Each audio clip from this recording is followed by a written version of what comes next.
From PBS NewsHour, Student Reporting Labs, and WETA. This is On Our Minds with Ashley and Tyler, a podcast about the teenage experience made by teenagers for teenagers. Because we all need a place to feel heard.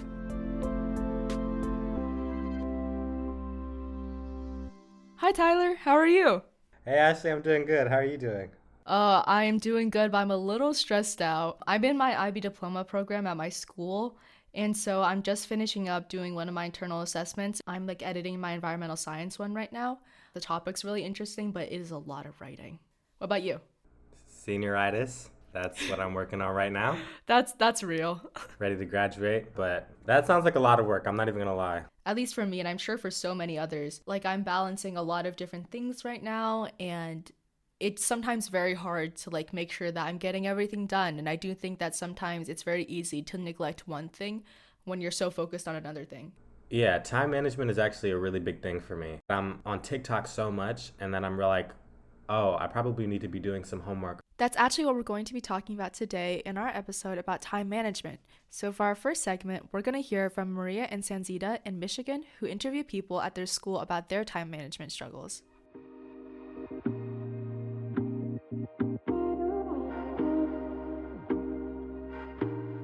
Hi Maria, how are you doing today? Hey Sanzeda, I'm doing good. How are you? Good, but recently I've been struggling with time management. I don't know why though. Yes? Oh my gosh, girl. Literally, it's such an essential skill that's not taught in school, and I do not know why.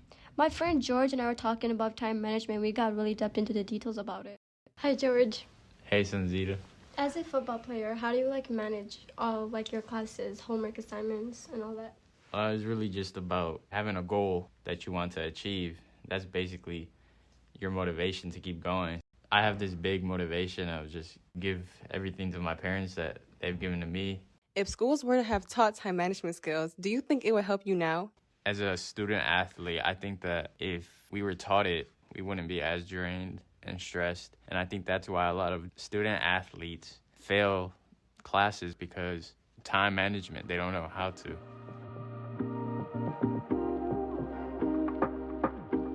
Hi Nabiha. I was wondering, how do you deal with time management? I like to section off my day, so I like to think about all of the things that I have to do immediately and the things that I have to do later on. So this could be a project or an assignment, and I like to give myself mini breaks as well, because I feel like I don't really want to overwork myself. If time management skills were taught to students in school, how do you think it would help you and your peers? I believe that if the school had a course for us to learn how to manage our time, it would help significantly, and that could be teaching us how to section off our days, like this hour for math, this hour for ELA, this hour for science. So yeah, I feel like it would help significantly for all students.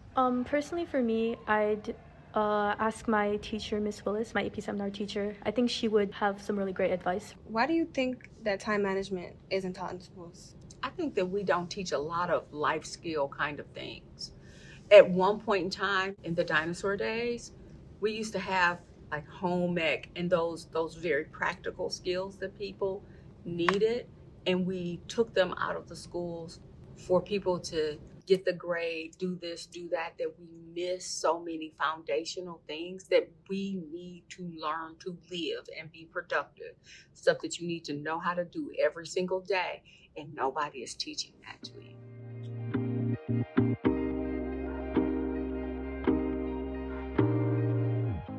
The more I think about it, I'm yeah, that's something that really should be taught more in schools. Did you have anything like that in school, Tyler? We actually have advisory, what we call a homeroom. I think the initial purpose of the class was not so that everybody else could learn about time management, but it was so that the people who were behind in standardized testing stuff could get extra help or whatever during the school week without having to come after school or something like that. Most students don't really pay attention during the class, but I mean, at least it's there. Do you have anything like that at your school? All I can really think about is in middle school when we had guidance programs where older students guided younger students. I don't know if any teacher has ever really sat me down and been this is what you have to do to get good time management skills. It's kind of funny because I think that most of my distractions come from my phone, but for a lot of people, using their phone is kind of a way to manage time because there's a lot of different apps that can help with studying and time management. And here's Claire from Maryland with more on how these apps can help.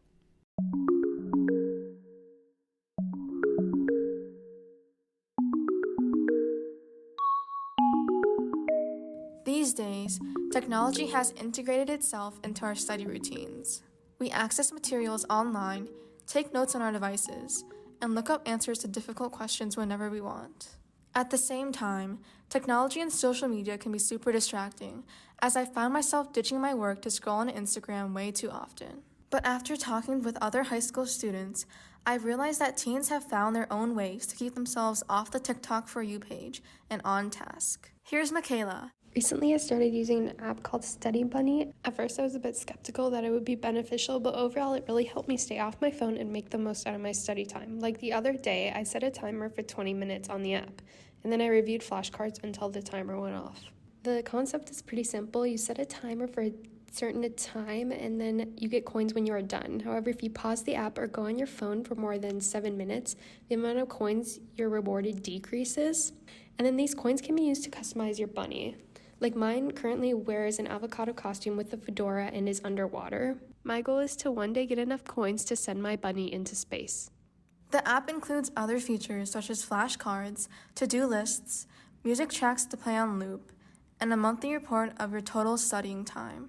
Milani, another student at my school, has found a different use for study apps. I think I like Quizlet the most.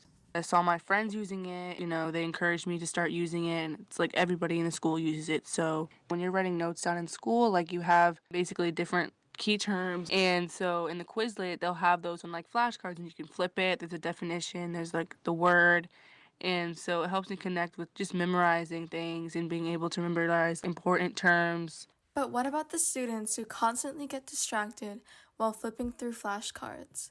Sam, a senior, has a solution. It's called Planty, and I found it to be really helpful. It's a lot of fun. I know myself, and I know that if my phone is near me, I'll probably be distracted. But what the app does is when you open it, you can start a study session, and you'll time it for like 3 hours, 2 hours, however long you want, and then it starts growing a tree. You can see it growing as you go along, and like sprouting branches, growing flowers.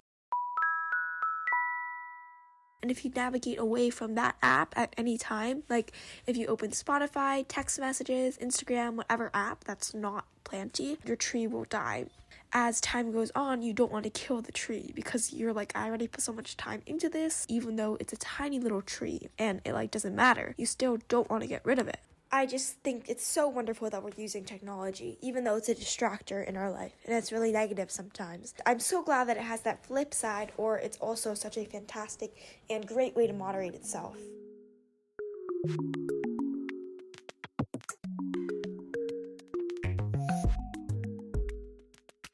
I personally have never heard of Study Bunny or Planty, but I use the screen time feature on the iPhone, and that kind of helps me manage my time in certain apps like TikTok. There's this one thing that my mom has always said to me, and she says it in Mandarin, and it's 要学就好好学,要玩就好好玩. And it basically just means if you're going to study really hard. But if you're going to like play, if you're going to goof off and have fun like very hard. So like if you're going to do something, do it with your full commitment so that you don't feel regret about it later. Yeah, taking breaks can be so essential for being able to get in a productive mindset. And actually, our correspondent Vaishnavi interviewed Dr. Lisa Damour, a clinical psychologist who specializes in teen mental health. You might remember her from last season's episode about eating disorders. But this time around, she talks about the topic of focus, distraction, and fascination.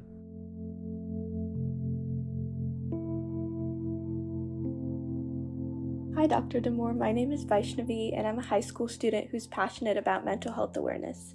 So thanks for talking with me today. I am so glad to be here with you. For so many teens, every day can feel busy and stressful with so many commitments, tasks, and expectations piling up. You have your own podcast called Ask Lisa, and I was listening to it the other day. You talked about hard and soft fascination. Could you explain what these are? So, hard and soft fascination are terms that psychologists use to describe different kinds of attention. So hard fascination is when we do things that requires all of our attention. They're hugely compelling, they're absorbing. So it might be, reading a really fascinating book or playing a really complex game or being in a very enthralling conversation. And soft fascination is where we do things that actually don't require all that much of our attention. So it might be boring things or routinized things like washing the dishes or taking a shower. And if we think of attention as having a bandwidth, soft fascination only takes up some of the bandwidth and leaves the rest of the bandwidth open. We can use these to help maintain a sense of mental equilibrium. So if we are really feeling stuck in a rut about something, if something has gone wrong and we can't stop thinking about it, and the more we think about it, the worse we feel, that's a really good time to get some hard fascination on board, to change our mental channel by doing something really absorbing, just taking our minds off of it for a little while. And often what people find is when they go back to what they were upset about, if they've taken a break, it doesn't look so bad or feel so bad. They can manage it in a fresh way. Soft fascination comes in handy if we are feeling overwhelmed and our minds are feeling cluttered. If, as I say, I feel like I have too many mental tabs open. When we let our mind roam free, it often goes and finds tabs that it can close. The most universal experience of this is having one's best ideas in the shower. And what I really love about the science of hard and soft fascination is that it helps to put ourselves in the driver's seat with our own attention and to realize that we can make tactical decisions about how we deploy our attention to help ourselves feel better. So I read that soft fascination with nature specifically can have such a revitalizing presence, and why does nature have this positive effect? So one answer to that is we don't really know. And it's kind of remarkable, really. There's something about being out in nature that helps us, I think, recenter, get a sense of perspective. I had an experience a couple of weeks ago where I was in the worst mood ever, and I don't even know what it was that had gotten me so cranky. And I got my husband and my 12-year-old daughter, and I was like, we're going for a walk. And we went out on a hike in the snow, and within 5 to 10 minutes, I was like, I don't even know what it was that I was so upset about. Nature is an enormously mathematical and patterned environment. There is some research showing that being in the presence of those soothing patterns, those repeating patterns, the shapes and the smells of nature is part of what makes them so soothing to the human mind. And in a culture where there's such an emphasis on achievement, productivity, and success, why is taking breaks so important? You want to think of all of that work as weights in a gym, right? We've taken you to the intellectual gym and we're giving you a really hard workout. That is stressful, that is demanding, it leaves you very tired. That is also how you grow. That is also how you gain capacity. But like any good weightlifter knows, strength training is a two-part process. It's what you do in the gym, and then it's also taking time out of the gym to rest and restore and recover. So in order to be productive, teenagers actually need times out of the intellectual gym to let all of that strength consolidate. I think the best thing we can do is to stop calling those like breaks or downtime or being lazy or taking time away, that is actually tactical restoration. So sometimes it's easy to get sucked into a particularly immersing activity like watching Netflix or looking at Instagram. I know personally I've definitely fallen down that rabbit hole a lot of times.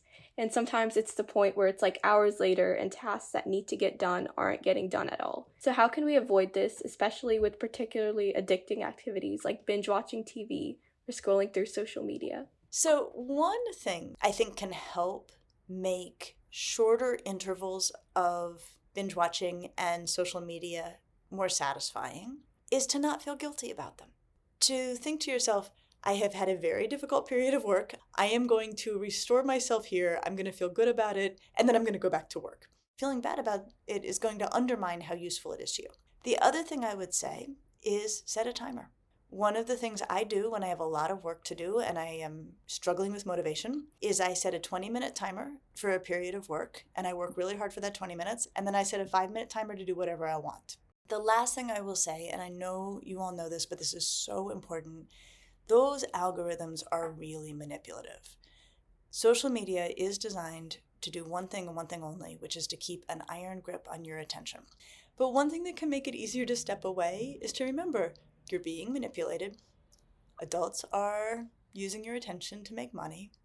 And I think sometimes a little healthy cynicism can make it easier to walk away from those things. Thank you so much for talking to me. Thank you for having me. Especially as of late, as I'm rounding out junior year, I think that I've been feeling a lot of stress lately, and I think that the more I think about that stress, the more stressed out I get about being stressed. And so I think that it can be very reassuring to be reminded that stress is kind of just a part of the growing process. I also like the theory of hard and soft fascination. And I think that it's cool to remember that, our brains are so complex and they work in so many different ways. It's important to try your best, do your best, push yourself, but also remember that you're not going to get better if you're constantly being hard on yourself. Absolutely. And I think that furthermore, there's often just a lot of things that you can't necessarily control that might affect how you have to manage your time and how you have to do your schoolwork in a specific way. And one of those factors might be if you're in the foster care system. And so our next episode actually explores that as we talk about foster care and adoption and how that affects teenage mental health.